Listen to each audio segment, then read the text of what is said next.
Good morning sir. Good morning. Good morning sir. Good morning.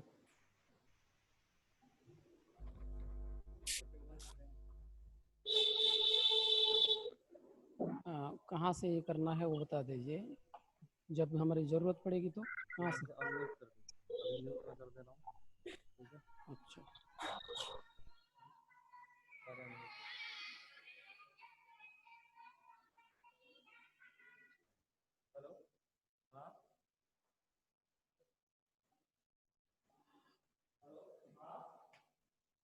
आशा है विद्यार्थी स्वस्थ होंगे आप सभी।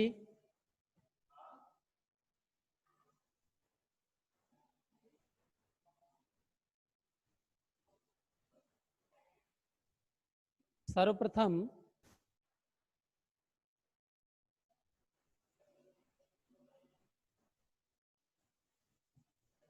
ग्यारहवीं में जो पाठ्य पुस्तक है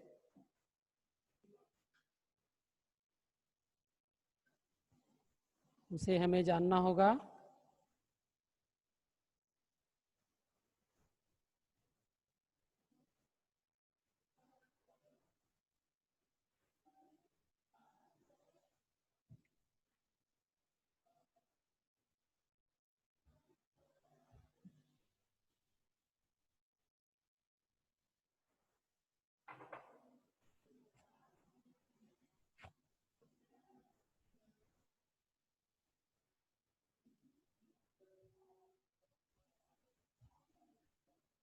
आवाज पहुंच रही है?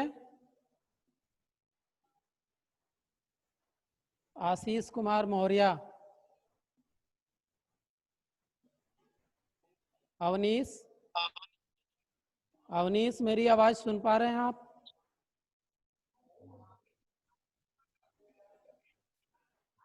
अवनीश, अंजलि यादव,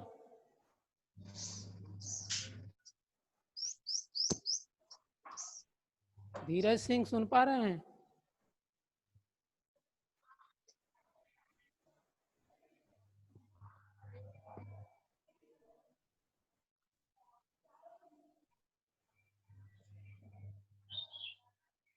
धीरज सिंह,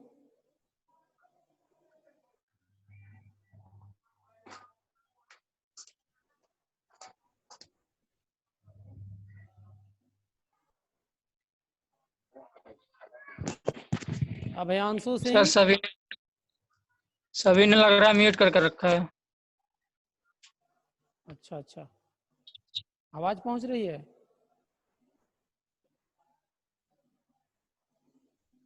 अभयांशु,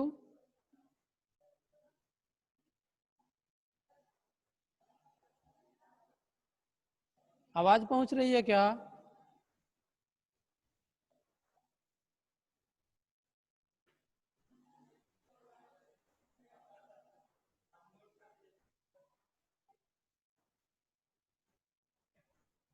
थोड़ा चेक किया जाए आवाज जा रही है कि नहीं। आवाज आ रही है सर आपकी।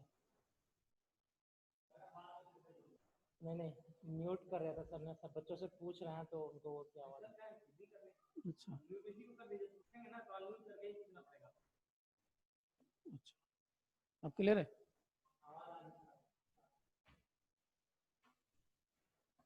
देखेंगे हिंदी क्लास 11th में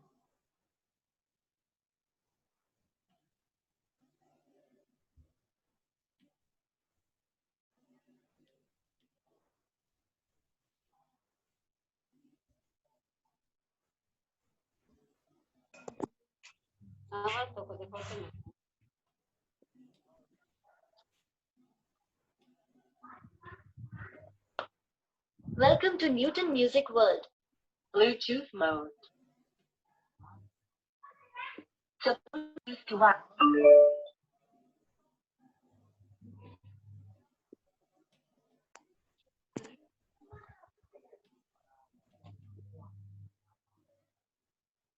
Bluetooth.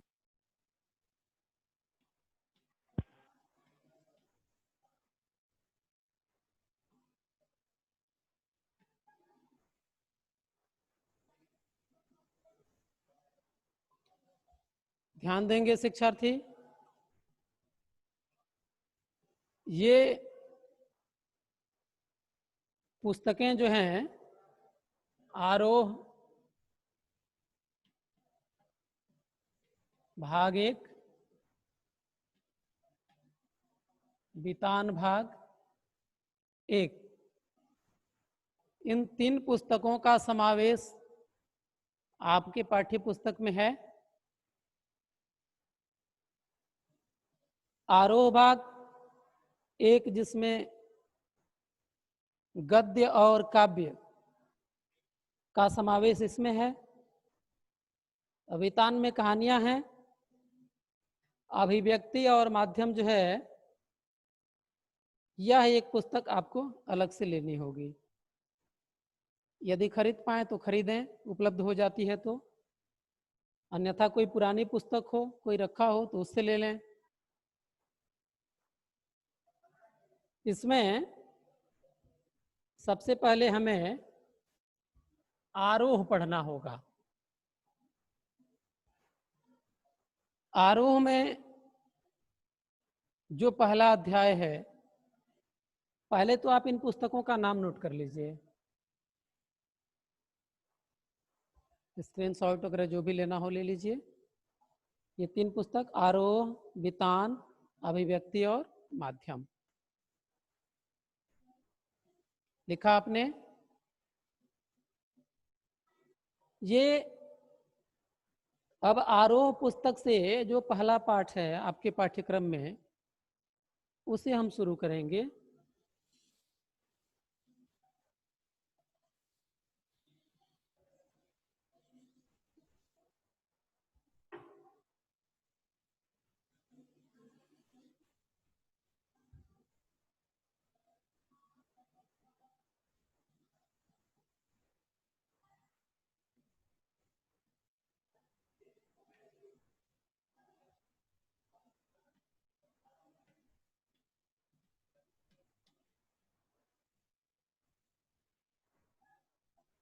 नमक का दारोगा, इसके लेखक हैं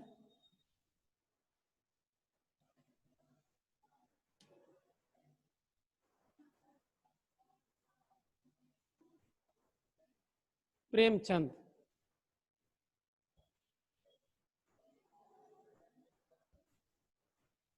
नमक का दारोगा प्रेमचंद की कहानियों में से एक महत्वपूर्ण कहानी है। सबसे पहले इस कहानी को पढ़ने से पहले हमें एक चीज जानना होगा कि कहानियां मुख्यतया कितने तरह की होती हैं।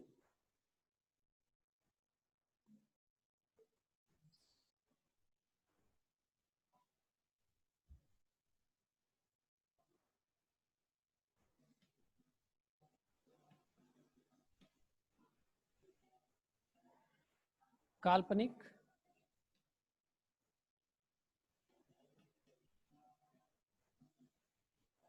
वास्तविक,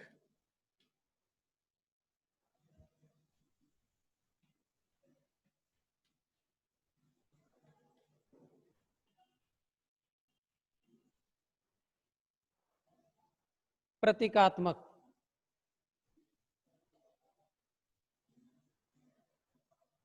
आप लोगों ने कई बार कुछ ऐसी कहानियों को सुना होगा जिसमें बहुत सारे भ्रम या तर्क इत्यादि होने लगते हैं, विशेष रूप से जब आप बचपन में होते हैं। सुनाइए।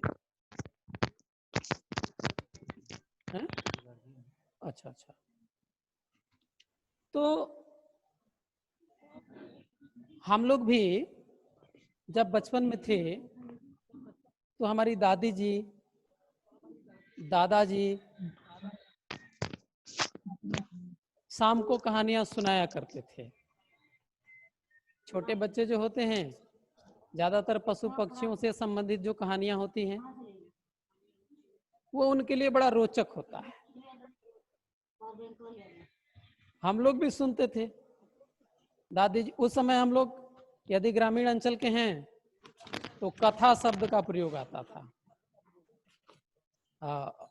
बाबा एक ठे कथा कहिए, दादी जी एक कथा सुनाइए। बाद में जब वो मौखिक रूप था, जब लिखित रूप पुस्तकों में आने लगा तो कहानी शब्द का प्रयोग बहुत आयत से होने लगा। कथा शब्द का भी प्रयोग होता है। तो वो कहानियां सुनाया करती थी। मैंने कई सारी कहानियां सुनी हैं। अपनी दादी जी नहीं है तो पड़ोस की दादी जी ही कथा बताने लगी, पड़ोस वाले दादाजी ही कथा कहने लगे। तो एक बार मैंने जो सुना वो आपको बता रहा हूँ, एक छोटी सी कहानी। दो चार मित्र थे, छोटे छोटे बच्चे थे, वो घूमने खेलने कहीं निकल गए मैदान में। तो क्या हुआ कि इंद्रासन से, इंद्रलोक से एक हाथी उड़ते हुए आया और उड़ते उड़ते आया तो धीरे धीरे जमीन पर बैठ गया। और आने के बाद मुझे बुलाया और कहा कि इंद्रलोक चलोगे? तो मैंने कहा कि हाँ भाई मैं तो चलूंगा। कैसा होता है इंद्रलोक? हाथी ने कहा कि चल के खुद ही देख लीजिए। तो मैं क्या किया कि हाथी का पूंछ पकड़ लिया, हाथी लगा उड़ने, इंद्रलोक की तरफ प्रस्थान किया।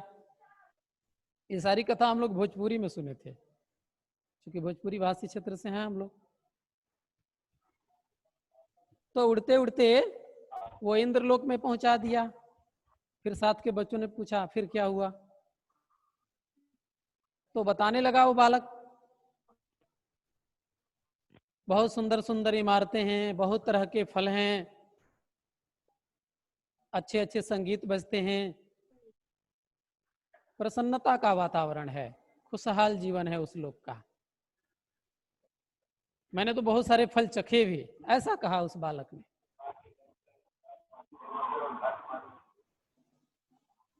ये सारा वृतांत जब उसके साथी बाल सखा जब सुनते हैं तो वो कहते हैं कि थोड़ा मुझे भी ले चलो ना इंद्रलोक में।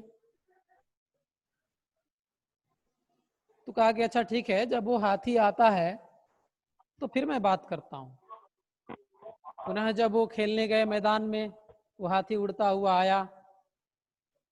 पहले बालक ने हाथी की पूंछ पकड़ ली, दूसरे ने उसके पांव, तीसरे ने दूसरे के पांव, और एक एक करके नीचे लटकते गए। फिर क्या हुआ? ये कथा जो है पड़ोस वाली दादी जी हमें सुना रही थी और मैं सुन रहा था और भी लोग सुन रहे थे।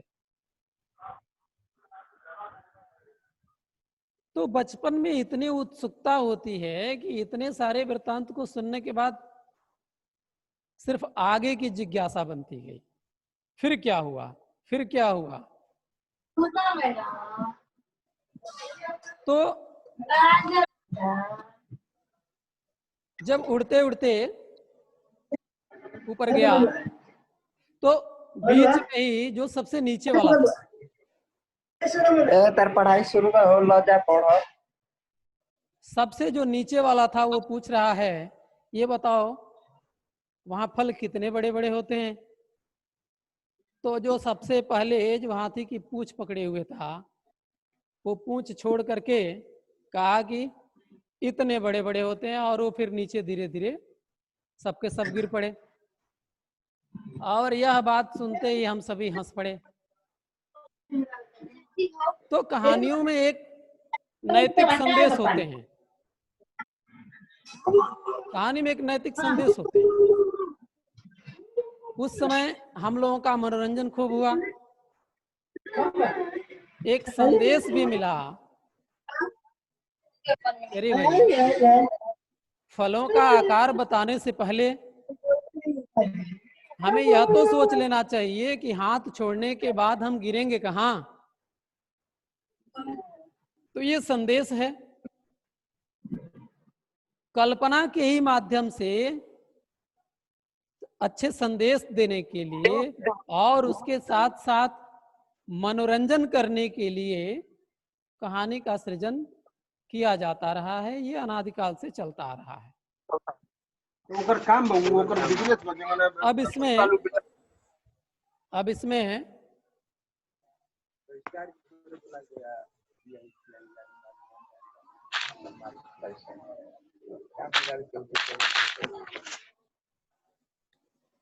इसमें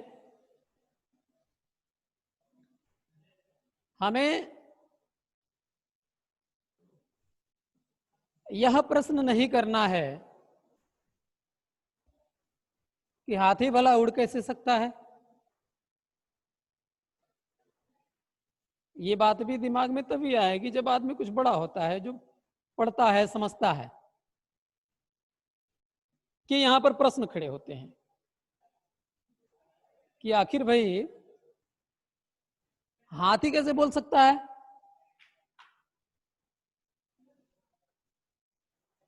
हाथी की भाषा बालक कैसे समझ सकेंगे। और दूसरी बात कि जब हाथी के पास पंख होते ही नहीं तो वो उड़ेगा कैसे। और सिर्फ अपने ही देश के हाथी की नहीं, दुनिया के किसी भी देश में वो हाथी होगा तो वो उड़ता नहीं है, ये सच बात है। हम अपनी कल्पना से चाहे जिसे उड़ा लें, उड़ाने में दोष नहीं है। ये कल्पना की उड़ान हमें उस धरातल तक पहुंचाते हैं जहां जाने के बाद मानव जीवन की जटिलताओं को सरलता में परिवर्तित कर दिया जाता है। मानव जीवन की गुत्थियों को सुलझाने में ये काम आते हैं जो काल्पनिक कथाएं हैं। हमें इन कथाओं से जो प्रेरणा मिलती है उस प्रेरणा को ग्रहण करना है, न कि खंडन मंडन में पढ़ना है। अब इसमें कोई लग जाए ये प्रमाणित करने के लिए कि नहीं ये हाथी तो होता है, ये बात सच है। बच्चे भी होते हैं, ये बात भी सच है। खेल के मैदान भी होते हैं, ये बात भी सच है।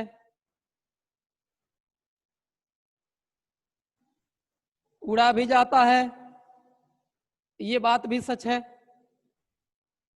इंद्रलोक भी रहा है कभी, ये बात भी सच है। तो जब इतनी सारी बातें सच हैं तो इसका मतलब ये भी नहीं होता कि हाथी भी उड़ता है, ये बात भी सच है। ये प्रमाणित नहीं हो सकता। 10 बातें सच हैं तो वो 11वीं बात भी उससे जो संबंधित है वो बात भी सच हो, यह कोई आवश्यक नहीं है। और न ही हमें सच झूठ प्रमाणित करने के फिराक में पड़ना चाहिए। कथाकार या कहानीकार इस कथा का विधान जिन दृष्टिकोणों से किया है उसमें वो सफल रहा है कि नहीं रहा है। पढ़ने का तरीका ये है, हाथी बात कर सकता है, नहीं कर सकता है, उड़ सकता है, नहीं उड़ सकता है, इसके खंडन मंडन में नहीं पढ़ना है। उस हाथी के माध्यम से जो प्रेरणा प्रेषित की गई है वो प्रेरणा हमारे लिए कितनी उपयोगी है, ये महत्व की चीज है, इसे ही समझना है। सारी एनर्जी लगा दिया हाथी को प्रमाणित करने में, उड़ता है नहीं उड़ता है, और जो संदेश जो एक पंक्ति का था जो हमारे लिए मूल्यवान था उसे कहीं ठंडे बस्ते में डाल दिया। ये बुद्धिमानी नहीं है। यद्यपि वो हाथी वाली कथा काल्पनिक थी लेकिन उसमें नैतिक संदेश थे, मनोरंजन भी था अवस्था के अनुसार। इसलिए वो भले काल्पनिक थी, वो कथा थी, हमारे लिए प्रेरणाप्रद थी। तो समझा विद्यार्थी? ये इस तरह की और भी बहुत सारी काल्पनिक कथाएं हो सकती हैं। आप टीवी सीरियल पर भी बहुत सारी काल्पनिक कथाओं को देखते हैं। तो दिखाने के पीछे उद्देश्य क्या है? वो कहानीकार, कथाकार ये दिखा करके बताना क्या चाह रहा है, वहां पहुंचना चाहिए, और पहुंचते भी हैं। क्योंकि आप शिक्षार्थी हैं तो थोड़ा सा परिचय यहाँ कराना जरूरी है। आप भी जानते हैं इन सारी चीजों को, थोड़ा सा व्यवस्थित क्रम में हमें जानना है। तो आपने काल्पनिक देखा। अब दूसरा है वास्तविक। कभी कभी हमारे आसपास कुछ ऐसी घटनाएं घटित हो जाती हैं जो हमारे लिए एक मिसाल बन जाती है, वो प्रमाण बन जाते हैं, प्रेरणा के स्रोत बन जाते हैं, और उसका उपयोग हमारे जीवन की उसके समानांतर समस्याओं को सुलझाने में किया जाने लगता है। अब उदाहरण लेते हैं, दशरथ माझी का नाम आपने सुना होगा। द माउंटेन मैन शायद पिक्चर है, कोई बनी है, आप देखे होंगे मूवी। दशरथ माझी की पत्नी बीमार पड़ जाती हैं और अस्पताल की जो स्थिति है वो काफी दूर है, 100 किलोमीटर के आसपास कुछ है ऐसा, करेक्ट आप ढूंढ लीजिएगा, लगभग 100 किलोमीटर के आसपास।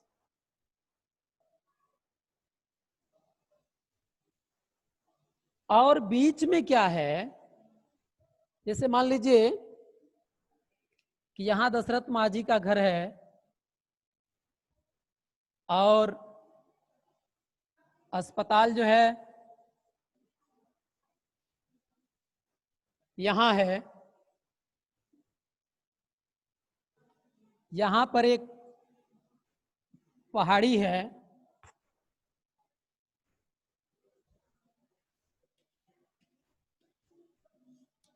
इस पहाड़ी की वजह से दशरथ माझी के घर से जो अस्पताल की दूरी है वो काफी ज्यादा दूरी तय करके अस्पताल जाना होता है। तो होता क्या है कि दशरथ माझी की जो पत्नी है वो बीमार है और अस्पताल जाने में इतना विलंब हो जाता है कि वो रास्ते में ही इनकी पत्नी दम तोड़ देती है। दशरथ माझी का जो प्रेम है, जो पत्नी के प्रति प्रेम है, वो एक जुनून में परिवर्तित हो जाता है। कौन सा जुनून? वो सोचते हैं कि यदि ये पहाड़ी नहीं होती तो मैं कम समय में अस्पताल पहुंच गया होता और शायद मेरी पत्नी की जान बच गई होती। दशरथ माझी क्या करते हैं? कुदाल उठाते हैं और इस पहाड़ी को कुरेदना शुरू करते हैं, काटना शुरू करते हैं। शुरू शुरू में जब इन्होंने काटना शुरू किया पहाड़ी को तो लोगों ने मजाक उड़ाया, खिल्ली उड़ाई गई। लेकिन जो पत्नी का जो प्रेम था, वह करुणा जब जुनून में सवार हो जाता है तो इस पहाड़ी में वो स्थान बनाना शुरू करते हैं, इस पहाड़ी को काटना शुरू करते हैं। बाद में इनकी हिम्मत को देख करके और भी गांव के लोग साथ आते गए। सुना होगा आप लोगों ने, मैं अकेला ही चला था घर से, लोग साथ आते गए और कारवां बनता गया। वही मसल यहां चरितार्थ हो जाती है। लोग लगे और इस पहाड़ी को देखते देखते काट करके रास्ता बना दिया जाता है।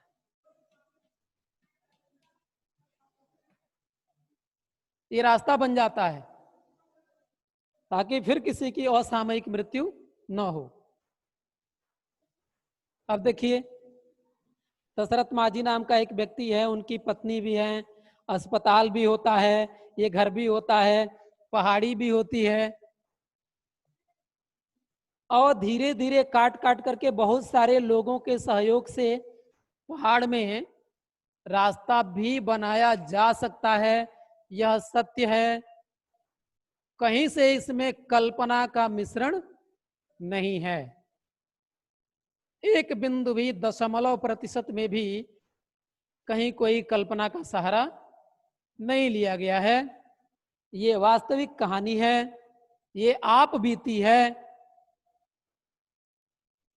और दशरथ माझी की आप बीती हमारे लिए प्रेरणा का स्रोत बन जाती है, इसलिए इसे कहानी के रूप में दिया गया। बाद में इसे फिल्माया भी गया। इस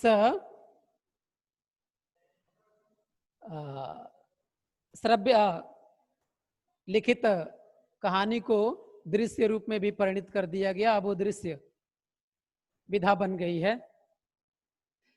तो ये रही वास्तविक, इस तरह की भी होती है। अब एक तीसरे प्रकार की जो कहानी है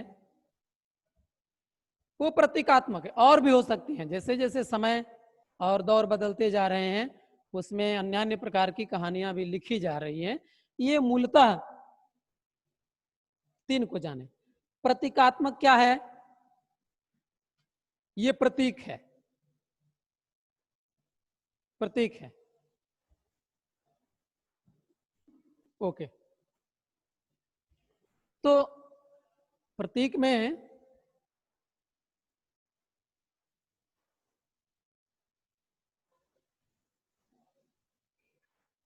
हाँ ध्यान देंगे, प्रतीकात्मक कहानी जरिए, प्रतीकात्मक कहानी विद्यार्थी आप सभी कंटिन्यू है। निर्मल वर्मा का आपने सुना है बाज और सांप।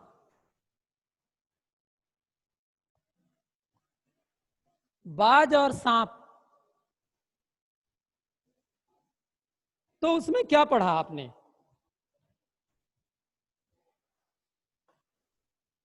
एक बाज पक्षी है,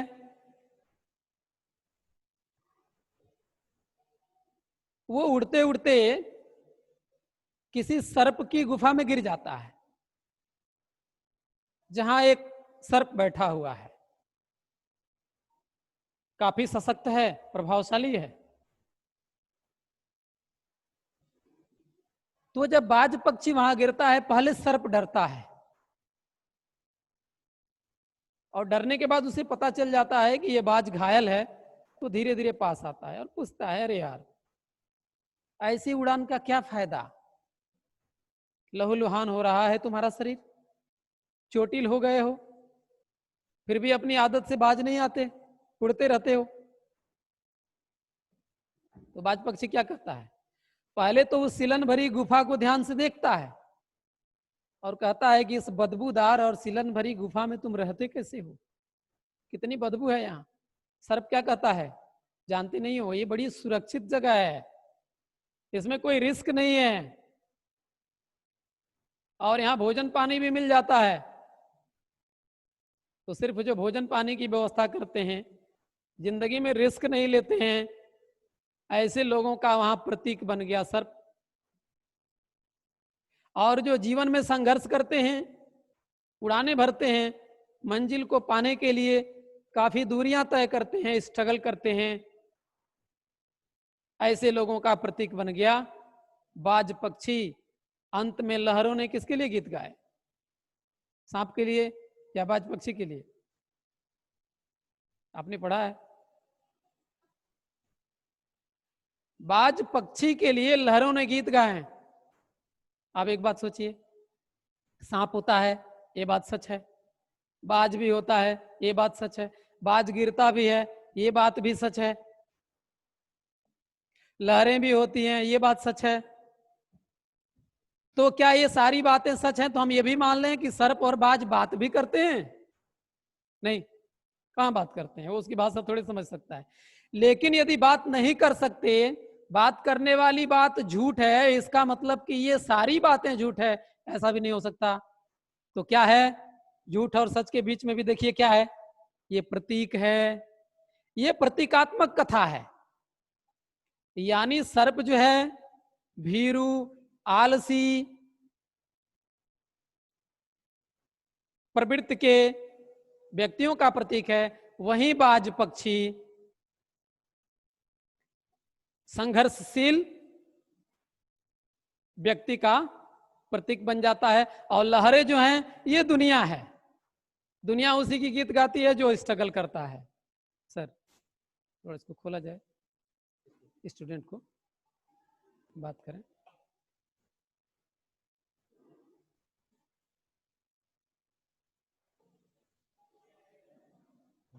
अभी कितना मिनट है?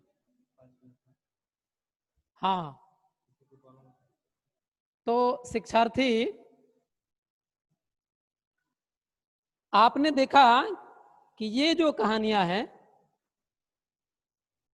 काल्पनिक, वास्तविक और प्रतीकात्मक, इन तीनों का प्रकार इसलिए आपको बताया गया कि जैसे ही आप नमक का दारोगा पढ़ेंगे तो आप सिर्फ कहानी तक सीमित नहीं रहेंगे, उसके पृष्ठभूमि में जा करके और उन तथ्यों को जान पाएंगे कि इस कहानी का विधान क्यों किया प्रेमचंद ने हमारे बीच, इस कहानी को लिख करके हमें क्या बताना चाहा है।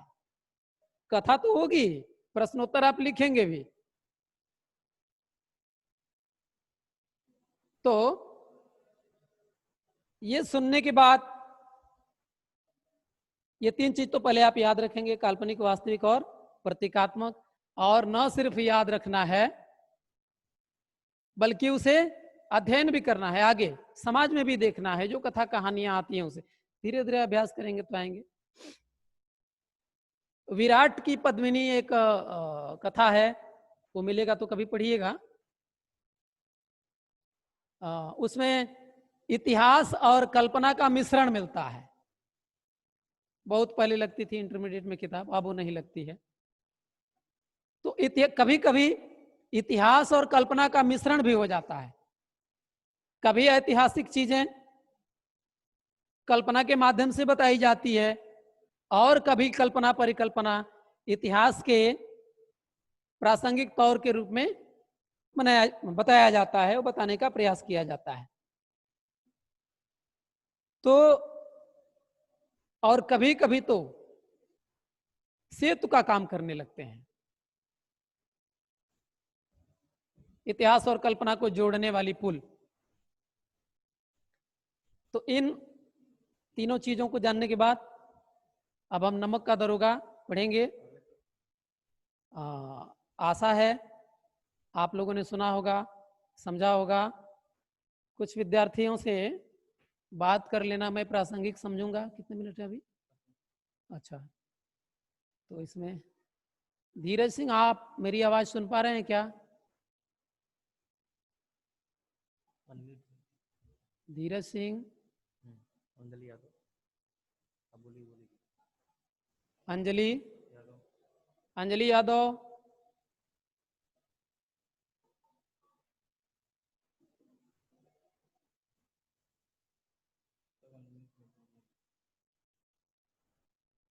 पल्लवी,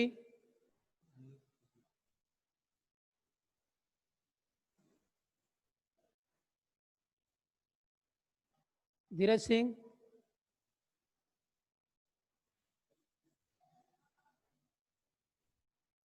हेलो। हाँ धीरज सिंह, हाँ सर, आवाज आ रही है आपकी? आ रही है। बेटा आप लोगों ने देखा हाँ कहानियां, सर। बाज और सांप पढ़ा था आपने कभी? नहीं सर।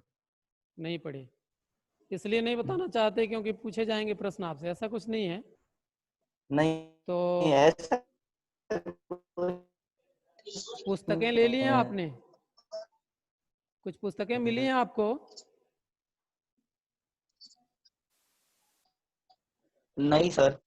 अच्छा ठीक है, ये बात समझ में आई आज जो बताया गया? Yes sir. आयुष विक्रम, आयुष विक्रम सिंह बैठे हैं ना? आयुष विक्रम सिंह,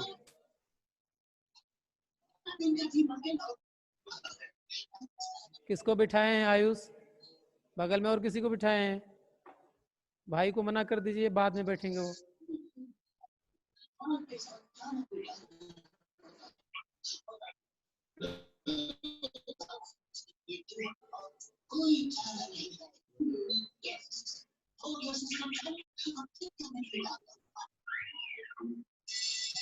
रिकॉर्डिंग